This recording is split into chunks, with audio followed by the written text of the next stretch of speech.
Viongozi wa chama cha ODM wanaoegemea upande wa Seneta Oburu Oginga wameshikilia kuwa sharti chama hicho kifanye mazungumzo ya ushirikiano na chama tawala cha UDA, wakiwapuuza wenzao wa Linda Mwananchi wanaopinga mazungumzo hayo.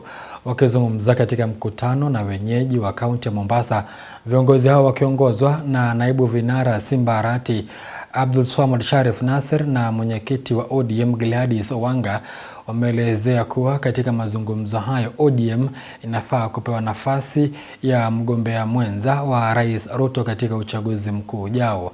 Hata hivyo, wamekashifu mrengo wa Linda Mwananchi wakiwataja kama viongozi wanaolenga kuwagawanya wafuasi wa chama cha ODM.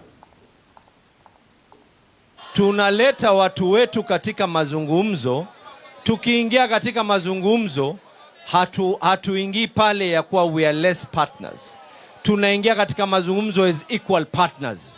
Na tukiingia katika mazungumzo tunasema deputy president, ikiwa wanalazima awe ni kule, president awe ni wa ODM. Lakini kama president ni wa UDA, deputy president atakuwa ni wa ODM. Mimi kama deputy party leader, yale ambayo baba Raila Amolo Odinga alisimamia kwa kutetea haki za wananchi wa Pwani na Kenya mzima, mimi niko katika mstari huo. Tutasimama na tuhakikishe kwamba kazi imefanyika. Nataka niseme ya kwamba chama cha chungwa ni chama kikubwa na kitaifa. Hapa Mombasa, mtu asije hapa kuwauzia uoga, asije hapa kuwauzia uongo, asije hapa kuwauzia ukabila, asije hapa kuwauzia utengamano, asije hapa kuwauzia mambo ya ukora. Mtu asikuje na mambo hayo.